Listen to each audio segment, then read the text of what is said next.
Magandang umaga sa atin lahat, saan mang panig ng buong mundo, mga nakikinig ngayon at nanonood. Atin naman pakinggan ang mabuting balita ng Panginoon ayon kay San Marcos.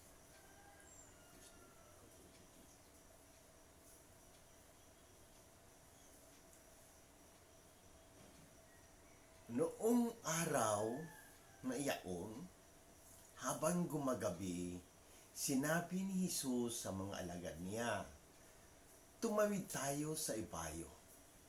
Kaya't iniwan nila ang mga tao at sumakay sa bangkang kinalululanan ni Jesus upang itawid siya. May kasabay pa silang ibang mga bangka. Dumating ang malakas na unos, hinampas ng malalaking alon ang bangka. Ano pat, halos mapuno ito ng tubig. Si Jesus na may nakahilig sa unan sa may hulihan ng bangka at natutulog. Ginising siya ng mga alagad. "Guro, anila, di ba ninyo alintana? Lulubog na tayo." Bumangon si Jesus at inutos sa hangin, "Tigil," at sinabi sa dagat, "Tumahimik ka." Tumigil nga ang hangin at tumahimik ang dagat.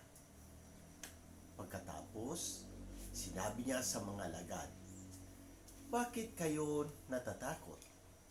Wala pa ba kayong pananalig?" Sinidlan sila ng matinding takot at panggigilas at nagsabi sa isa't isa, "Sino nga kaya ito? At sinusunod maging ang hangit at ang dagat." Ang mabuting balita ng Panginoon.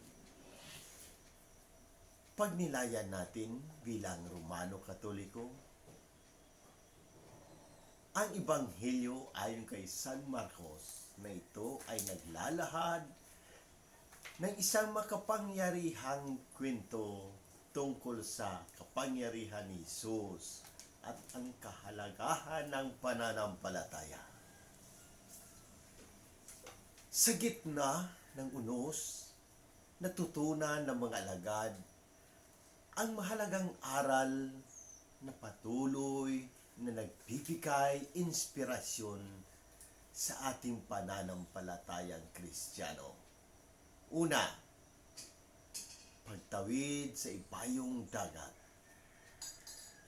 Ang pagsisimula ng kwento kung saan sinabi ni Jesus, "Tumawid tayo sa ibayo," ay nagpapakita ng kanyang pangunguna at pagpapasya na humarap sa bagong yugto o pagsubok ng buhay. Tayo rin ay madalas na tinatawagan na tumawid sa mga bagong karanasan, sa kadalasang puno ng mga hindi inaasahang unos at pagsubok. Pangalawa, pagtulog ni Jesus sa gitna ng unos. Si Jesus na natutulog habang ang unos ay nagpapalala sa atin ng kanyang kapayapaan at tiwala sa Ama.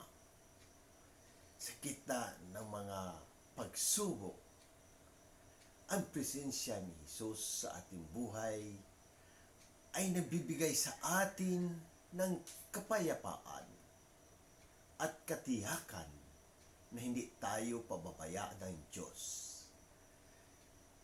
Pangatlo, pag-alala ng mga alagad. Ang takot at pag-alala ng mga alagad ay natural na reaksyon sa isang sitwasyon tila walang kasiguruhan. Sila ay nagtanong kay Jesus, "Guro, di ba ninyo alintana? Lulubog na tayo." Madalas sa ating buhay, kapag nahaharap tayo sa mga malalaking pagsubok, tayo rin ay nagtatanong sa Diyos kung bakit tila siya ay tahimik o wala. Pangapat, ang kapangyarihan ni Jesus, ang pagbangon ni Jesus at ang kanyang utos sa hangin at dagat, nagtigil at tumahimik ka, ay isang makapangyarihang pagpapakita ng kanyang kapangyarihan sa lahat ng nilikha. Ipinapaalala nito sa atin na walang bagay na hindi kayang hawakan o kontrolin ng Diyos. Siya ang Panginoon ng lahat, maging ng kalikasan at ng mga sitwasyon sa ating buhay. Panglima, kakulangan ng pananampalataya. Sinabi ni Jesus sa mga alagad, bakit kayo natatakot? Wala ba kayong pananalig? Ito ay isang paanyaya sa bawat isa sa atin na palalimin ang ating pananampalataya. Ang takot ay madalas na bunga ng kakulangan ng tiwala sa Diyos. Sa gitna ng mga unos ng buhay, tayo ay tinatawagan na magtiwala ng buo sa Diyos, na may kakayahang patahimikin ang ating mga takot at alalahanin. Pang-anim, pagkamangha ng mga alagad. Ang pagtataka at takot ng mga alagad sa kapangyarihan ni Jesus ay nagpapakita ng kanilang pagkaunawa sa kanyang tunay na pagkakakilanlan. Sino nga kaya ito? At sinunod maging ng hangin at ng dagat. Ang pagkilala sa kapangyarihan ni Jesus ay nagtutulak sa atin na mas palalimin ang ating pananampalataya at pagtitiwala sa Kanya.